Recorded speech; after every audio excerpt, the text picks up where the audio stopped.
The opening shot of Bicycle Thieves follows a bus as it pulls into a run-down housing estate.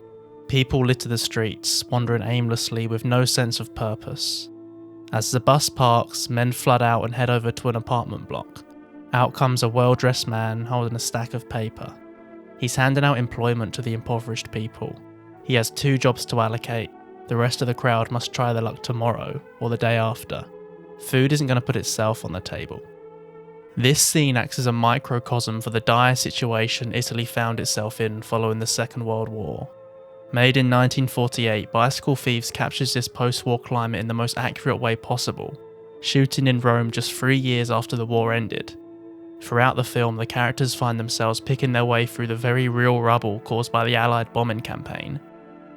The film forgoes professional actors in favour of ordinary people who are all too familiar with the everyday struggle facing the Italian nation. It's this style that forms the core of the Italian Neorealist movement, a movement that laid the groundwork for numerous stars of cinema throughout the 20th and 21st century.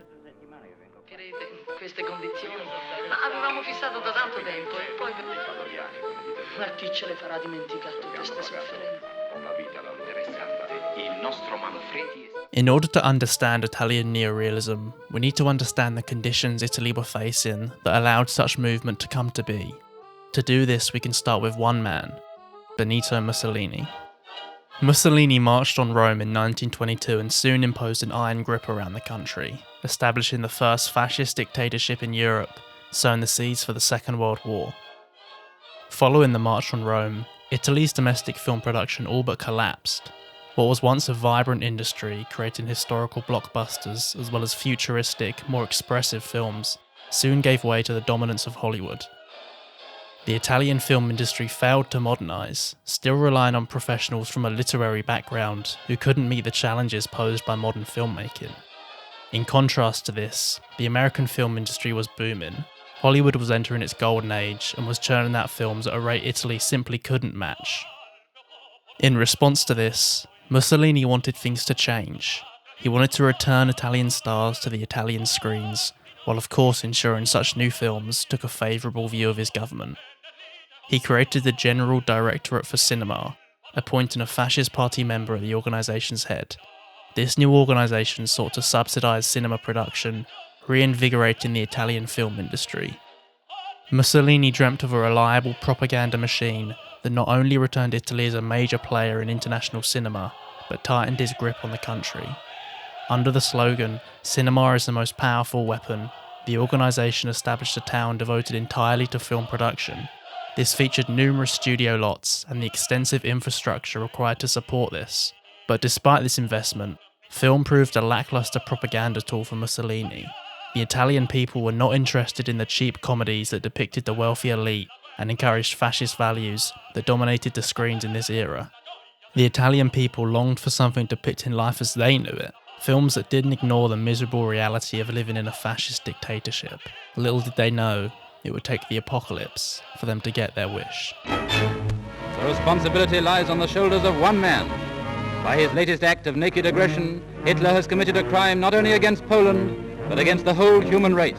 In September 1939, World War II broke out, and in June 1940, when the fall of France was all but inevitable, Mussolini entered Italy into the war on the side of the Axis. The country would go on to see failure after failure, losing North Africa before launching a doomed invasion of Greece. In 1943, Allied troops successfully invaded the island of Sicily.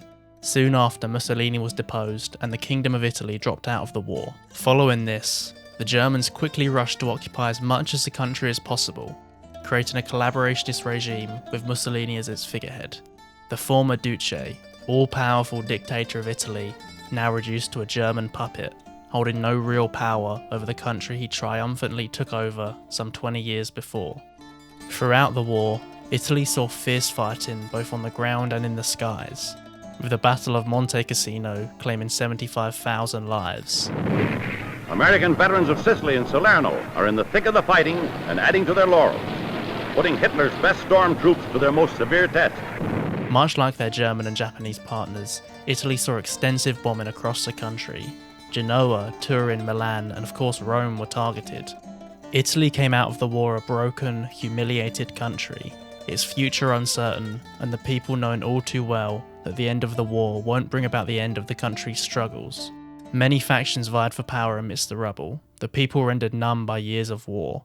It's during this post-war state that a new cinematic movement arose. A movement concerned with depicting the everyday struggles of the Italian people, featuring the everyday Italian person instead of professional actors, in the new, bombed-out, everyday Italian setting.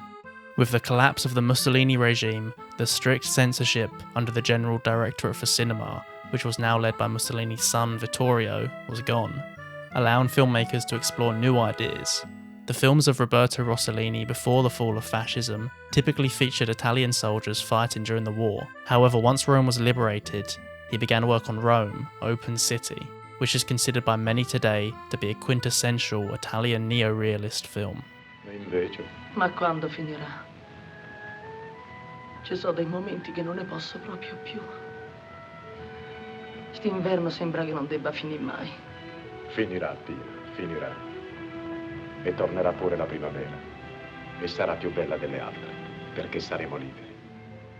Rome Open City follows a meandering story of various citizens of Rome during the city's brief occupation by the Nazis.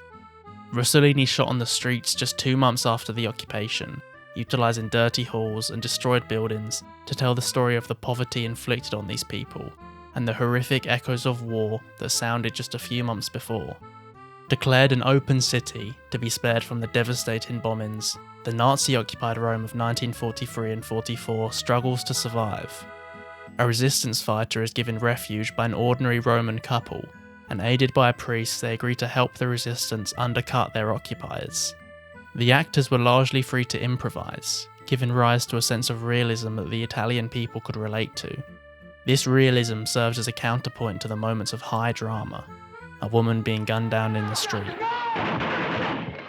a resistance member being tortured, or a priest begging to God to forgive his executioners moments before being killed. These scenes became all the more impactful due to the reality of the film that surrounds them, reflecting real events that happened in the city just years before. Seeing this on screen gave rise to a catharsis in the Italian people. Instead of providing escapism, it allowed them to reflect on what the city had been through. This feeling provides the thread weaved throughout the Italian neorealist canon and is extended into French New Wave, a new Hollywood after that. Rome Open City is the first Italian neorealist film in the truest sense. While films before had showcased a grim, bleak tone, Rossellini's film combined this with other ideas that would come to later define the movement.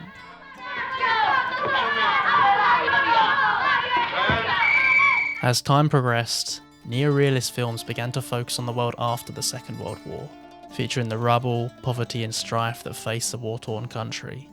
In 1948, Luchino Visconti, one of the fathers of neorealism, released La Terra Trema. Originally planned as a documentary, the film follows a Sicilian fishing community as they struggle to make ends meet amidst the poverty that surrounds them. Importantly, the film took neorealism out of Rome, showing the economic hardships that face the more rural communities. There is no human antagonist, instead it's a system in place that opposes the characters. A family decide to club together and buy their own fishing boat. However, they soon face the reality of this and go on a downward spiral, ripping what was once a strong family unit apart. This downward spiral into disrepair is a defining feature of neorealist films, with Bicycle Thieves depicting a similar descent. Another defining feature is the reliance on non-professional actors. This is as clear as ever in La Terra Trema, as it was originally planned as a documentary. Visconti went to the small Sicilian town of Trezza, intending to capture what life is like for the fishing community there. However, it soon turned into a narrative feature, with a mix of scripted and unscripted scenes, but the cast remained the same.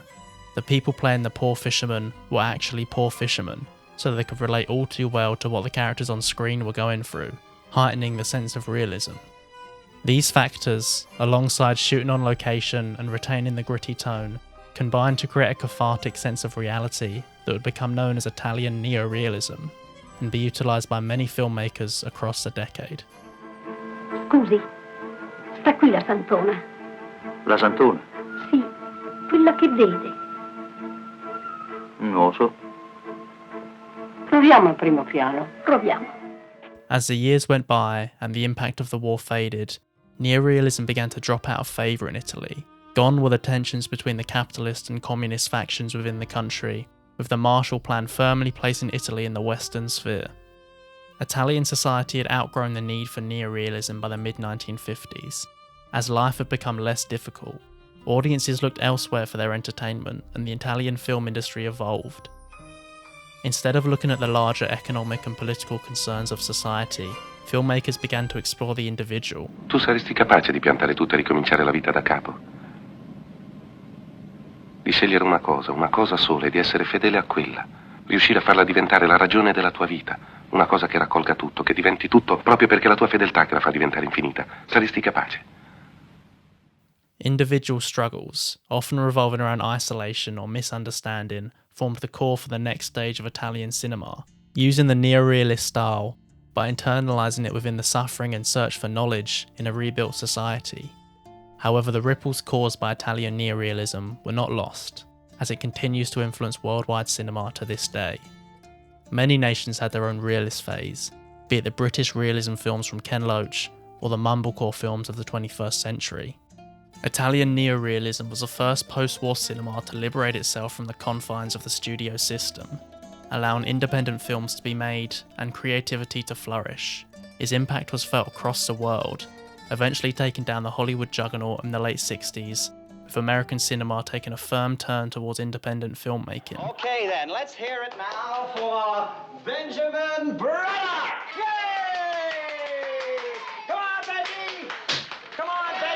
The filmmakers of post-war Italy shaped the way films are made today, with social realist films being released across the globe, earning major awards and routinely ranking among some of the best films of the year.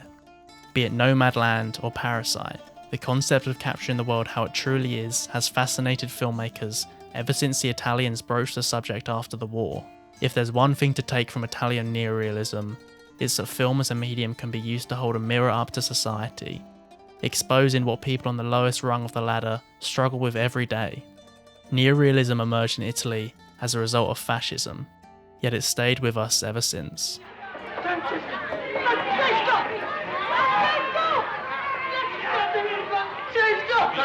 Lasciatemi!